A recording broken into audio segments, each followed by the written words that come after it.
नमस्कार दोस्तों, मेरा नाम है राखी और स्वागत है आपका मेरे चैनल बेसुरी में। मेरे पिछले वीडियो को लाइक करने के लिए बहुत धन्यवाद। मेरे पिछले वीडियो में हमने बात की थी आशा भोसले जी के बारे में और आज के वीडियो में हम बात करेंगे उनकी बड़ी बहन लता मंगेशकर जी के जीवन से जुड़े कुछ इंटरेस्टिंग किस्सों के बारे में और उनके जीवन परिचय के बारे में। तो चलिए शुरू करते हैं आज का वीडियो। लता मंगेशकर जी के पिताजी पंडित दीनानाथ मंगेशकर, जो कि मराठी और कोंकणी भाषा के जाने माने क्लासिकल सिंगर और स्टेज आर्टिस्ट थे। दोस्तों, क्या आप जानते हैं लता जी का सरनेम मंगेशकर कैसे पड़ा? तो किस्सा यूं है कि उनके पूर्वज यानी एंसेस्टर्स गोवा के मंगेशी गांव के रहने वाले थे। उन्हें वहां अभिषेकी कहा जाता था। अभिषेकी मतलब मंगेशी गांव के मंदिर में रिचुअल्स को पूरे पारंपरिक तरीके से गा बजाकर सेलिब्रेट करने वाले लोग। अब आप पूछेंगे मंगेशकर सरनेम कैसे पड़ा? तो मंगेशकर का मतलब है मंगेशी गांव का रहने वाला पंडित दीनानाथ। कुछ समय बाद वो एज अ क्लासिकल सिंगर और स्टेज आर्टिस्ट इतने फेमस हो गए कि लोग उन्हें पंडित दीनानाथ मंगेशकर के नाम से पहचानने लगे। लता जी का जन्म 28 सितंबर 1929 में हुआ। उनके पिताजी चाहते थे उनकी पहली बेटी का नाम लतिका रखा जाए, क्योंकि लतिका नाम उन्हें बहुत पसंद था और उनके ड्रामा के एक फेमस कैरेक्टर का नाम भी लतिका था। लेकिन उनकी पहली बच्ची के जन्म के कुछ समय बाद उनकी पत्नी और उनकी बच्ची दोनों का ही स्वर्गवास हो गया। उसके बाद उन्होंने दूसरी शादी की, जिससे उनकी एक बेटी हुई, जिसका नाम पहले हेमा और बाद में लतिका से लता रखा गया। लता जी ने अपनी प्रारंभिक संगीत की शिक्षा अपने पिताजी से ली। वह बचपन से ही इतनी टैलेंटेड थी कि 5 साल की उम्र से ही उन्होंने अपने पिताजी के ड्रामा कंपनी में एज अ को स्टार काम करना शुरू कर दिया था। जब वह 13 साल की हुई तो उनके पिताजी की मृत्यु हो गई। उनके पिताजी की मृत्यु के बाद मास्टर विनायक दामोदर कर्नाटकी, जो कि नवयुग चित्रपट फिल्म कंपनी के मालिक और मंगेशकर फैमिली के क्लोज फ्रेंड थे, उन्होंने लता जी और आशा जी को अपनी हिंदी और मराठी फिल्मों में एज अ चाइल्ड आर्टिस्ट और सिंगिंग का मौका दिया। मास्टर विनायक जी की पहली हिंदी फिल्म थी बड़ी माँ, जो 1945 में रिलीज हुई थी। दोस्तों, क्या आप जानते हैं ये मास्टर विनायक वही हैं जिनकी बिटिया नंदा जी, जो कि 70s और 80s की बहुत फेमस हीरोइन थी। 1945 में लता जी का परिवार मास्टर विनायक की कंपनी के साथ बॉम्बे शिफ्ट हो गए। बॉम्बे आकर उन्होंने संगीत की शिक्षा उस्ताद अमान अली खान साहब से ली, जो कि भिंडी बाजार घराना से ताल्लुक रखते थे। मास्टर विनायक की मृत्यु के बाद म्यूजिक डायरेक्टर गुलाम हैदर साहब उनके मेंटोर और गॉडफादर बनकर सामने आए। 40 के दौर में जहां नूरजहां और शमशाद बेगम जैसी महान गायिकाओं का बॉलीवुड में परचम लहरा रहा था, वहां लता जी को यह कहकर रिजेक्ट कर दिया जाता था कि इनकी आवाज़ बहुत पतली है।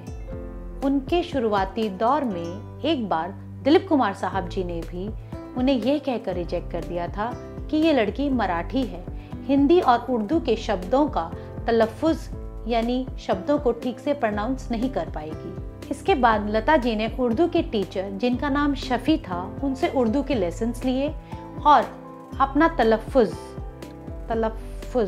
यही होता है ना, तलफ़ुज़।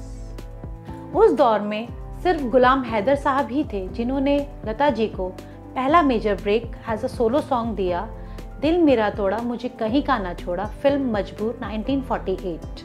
गुलाम हैदर जी का सपना और दावा था कि वह लता जी को इंडिया की सबसे फेमस सिंगर बनाएंगे, परंतु किस्मत ने उनका साथ न दिया और कुछ समय के बाद उनकी मृत्यु हो गई। 1949 में लता जी को पहला मेजर हिट सॉन्ग मिला। फिल्म थी महल और गाना था आएगा आएगा आएगा आएगा आएगा आने वाला, आएगा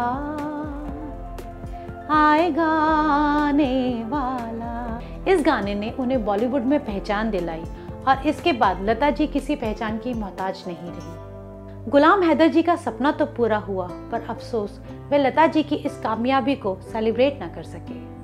दोस्तों, क्या आप जानते हैं लता जी ने आनंद घन नाम से एज अ म्यूजिक डायरेक्टर भी कुछ मराठी फिल्मों में संगीत दिया है।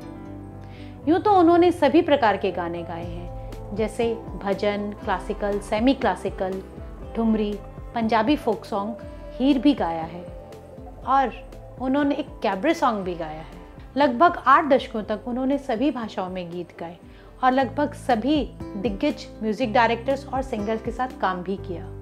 और 6 फरवरी 2022 में लता जी इस धरती को अलविदा कहकर संगीत की दुनिया में अमर हो गई। यूँ तो उनके सभी गाने बहुत बेहतरीन और फेमस हैं। तो चलिए दोस्तों, उनका एक गाना मैं बेसुरी आप लोगों के सामने गा के सुनाती हूँ। तो फिल्म का नाम है सौदागर। इस गाने को गाया था लता मंगेशकर जी ने और इस गाने की राइटिंग और म्यूजिक डायरेक्शन दिया था रविंद्र जैन जी ने। तो चलिए सुनते हैं ये गाना। तेरा मेरा साथ रहे, तेरा मेरा साथ रहे, धूप हो छाया हो, दिन हो के रात रहे, तेरा मेरा साथ रहे, तेरा मेरा साथ रहे, धूप हो छाया हो, दिन हो के रात रहे, बीच हम दोनों के कोई दीवार न हो, बीच हम दोनों के कोई दीवार न हो, तू कभी मेरे खुदा मुझसे बेजार न हो, तू कभी मेरे खुदा मुझसे बेजार न हो, मुझसे बेजार न हो, मुझसे बेजार न हो। सबके होठों पे अपनी ही बात रहे, तेरा मेरा साथ रहे, तेरा मेरा साथ रहे, धूप हो छाया हो, दिन हो के रात रहे, दर्द की शाम हो या सुख का सवेरा हो, सब गवारा है मुझे, साथ बस तेरा हो, साथ बस तेरा हो, साथ बस तेरा हो, जीते जी मर के भी हाथ में हाथ रहे, तेरा मेरा साथ रहे, तेरा मेरा साथ रहे, धूप हो छाया हो, दिन हो के रात रहे, तेरा मेरा साथ रहे, तेरा मेरा साथ रहे। तो दोस्तों, लता मंगेशकर जी के जन्मदिन पर मेरी तरफ से उनके लिए छोटा सा ट्रिब्यूट था। अगर आपको ये वीडियो पसंद आया है तो शेयर कीजिए, लाइक कीजिए और सब्सक्राइब कीजिए मेरे चैनल को। बहुत जल्दी मिलते हैं एक नए वीडियो के साथ। नमस्कार।